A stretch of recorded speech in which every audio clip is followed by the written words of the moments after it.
कथा चंद्रमा ने बृहस्पति देव की पत्नी तारा का हरण किया। जय श्री राम। मैं नीतू पांडे यूट्यूब चैनल पर सबका स्वागत करती हूँ। इस कथा का वर्णन श्रीमद् भागवत में मिलता है। कहते हैं सृष्टि के आरंभ में केवल श्री हरि ही थे। श्री हरि ने ही हम सबको उत्पन्न किया है। श्री हरि ही हम सबके पालनकर्ता भी हैं और हम सबके विधाता भी, यानी कि पर ब्रह्म परमेश्वर श्री हरि ही हैं। मैं आपको यहाँ बता दूँ कि भगवान विष्णु और श्री हरि दोनों ही अलग अलग हैं, लेकिन इसकी पुष्टि मैं पिछले वीडियो में कर चुकी हूँ। आज मैं फिर आपसे कहना चाहती हूँ कि श्री हरि जब ब्रह्मांड में थे तो उन्होंने अपने आप से भगवान सदाशिव को उत्पन्न किया। भगवान सदाशिव श्री हरि की छवि से इतने प्रभावित हो तो उन्होंने अपने शरीर से, अपने अंग से भगवान शिव और माता शक्ति को, यानी कि शिव और पार्वती को उत्पन्न किया। उसके बाद भगवान शिव इतने प्रभावित हो श्री हरि के छवि से कि उन्होंने अपने शरीर को रगड़ा और एक बार रगड़ने पर भगवान विष्णु क्षीरोदक साई विष्णु उत्पन्न हुए। फिर दूसरी बार रगड़ने पर गर्भोदक साई विष्णु उत्पन्न हुए।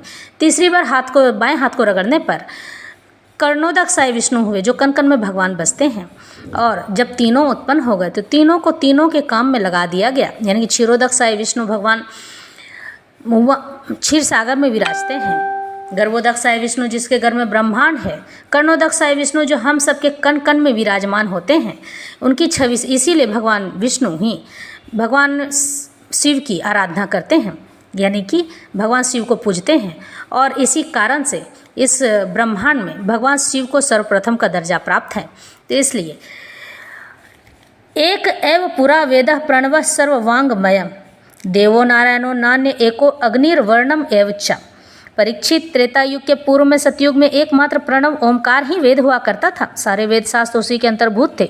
देवता थे एकमात्र नारायण और कोई न था। अग्नि भी तीन नहीं केवल एक हुआ करती थी और वर्ण भी केवल एक हंस ही मात्र था।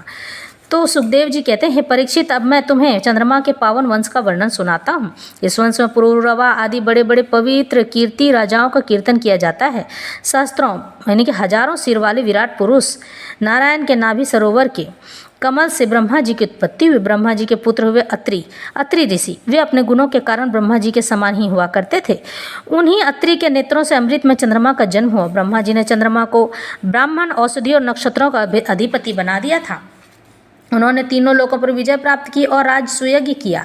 इससे उनका घमंड बढ़ गया और उन्होंने बलपूर्वक बृहस्पति देव की पत्नी तारा को हर लिया। लेकिन तारा देखने में बहुत सुंदर थी। देवी तारा के उस रूप और गुण को देखकर चंद्रमा इतने प्रभावित हो कि वो रह ना सके और उन्हें हरण करके लेकर चलेगा। यही नहीं, उनके साथ वहाँ पर भोग विलास भी किया जबरदस्ती। देवी तारा एकदम निष्पाप और निष्कलंक थी, इसलिए ईश्वर ने उन्हें देवी का दर्जा दिया था, क्योंकि वो पतिव्रता थी और संस्कारी स्त्री भी थी। देवगुरु बृहस्पति ने अपनी पत्नी देवी तारा को लौटा देने के लिए चंद्रमा से बार बार याचना की, लेकिन वे इतने मतवाले हो गए थे अपने मद में कि उन्होंने किसी प्रकार उनकी पत्नी को लौटाना जरूरी नहीं समझा, नहीं लौटाया। ऐसी परिस्थिति में उसके लिए देवता और दानव में घोर संग्राम छिड़ गया। द्वंद्व युद्ध होने लगा। शुक्राचार्य ने बृहस्पति देव के द्वेष से, उनकी घृणा से, उनसे चिढ़ के कारण से असुरों के साथ चंद्रमा का पक्ष ले लिया, चंद्रदेव का। और महादेव जी ने स्नेह के कारण प्रेम से समस्त भूतगणों के साथ अपने विद्या देने वाले गुरु बृहस्पति देव, अंगिरा जी के पुत्र बृहस्पति का पक्ष लिया। देवराजेंद्र भी समस्त देवताओं के साथ अपने गुरु बृहस्पति का ही पक्ष लिए।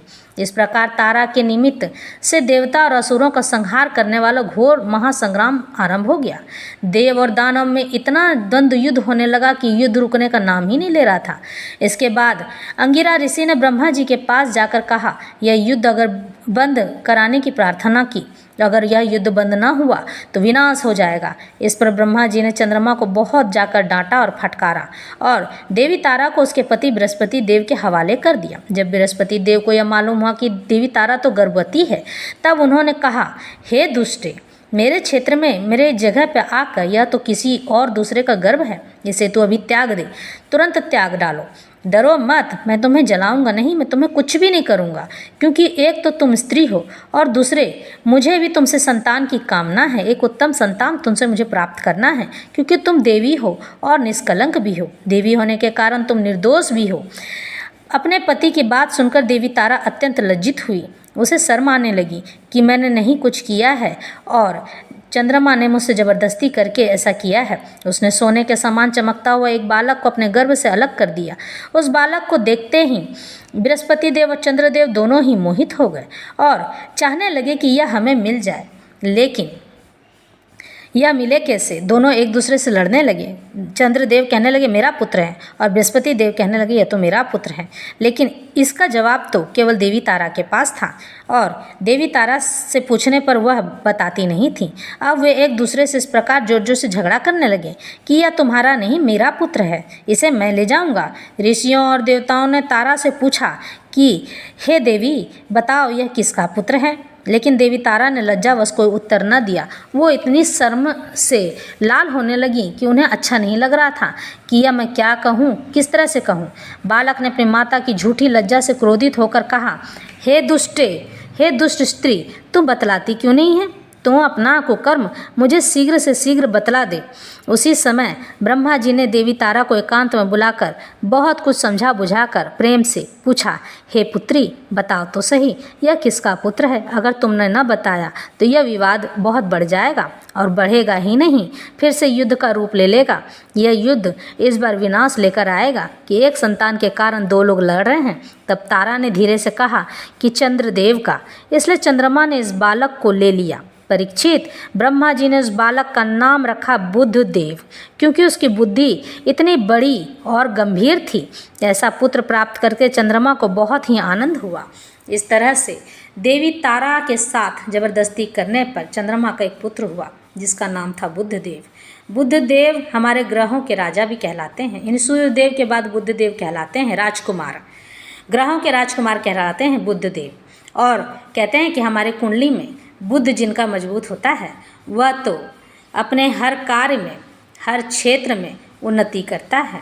कहते हैं स्त्री कभी अपवित्र नहीं होती है, क्योंकि उसका गर्भ एक जीवन को जन्म देता है, जीवन उत्पन्न करता है, और यही कारण है कि स्त्री कभी अपवित्र नहीं होती है। स्त्री का गर्भ सबसे ज़्यादा पवित्र में होता है। यहाँ तक कि एक वेश्या भी अपवित्र नहीं होती है, वह भी पवित्र मानी जाती है।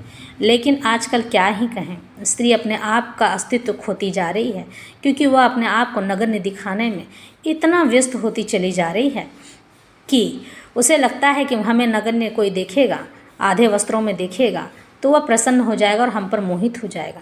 ऐसा करना ही क्यों है? क्योंकि स्त्री पूर्ण वस्त्रों में जितनी अच्छी दिखाई देती है, शायद आधे वस्त्रों में उतनी बिल्कुल अच्छी दिखाई नहीं देती है। इस तरह से यह कथा आज की संपन्न करते हैं। लेकिन मैं आपको ये कहना चाहती हूँ कि अपने जीवन को सरल और सुगम बनाइए। हरि कीर्तन में अपना मन लगाते रहिए। हरि कीर्तन करने से मनुष्य का जीवन सफल हो जाता है। शुरू में भी हरि ही थे, अब भी हरि ही हैं, कलयुग के अंत तक श्री हरि ही रहेंगे, और वह हमारे जीवन को बचाने के लिए हमेशा अवतार लेकर आते रहेंगे। हम प्रभु को पृथ्वी पर बुलाना तो चाहते हैं, लेकिन क्या उनके आने के लिए हम कोई सुगम तैयारी करते हैं? नहीं।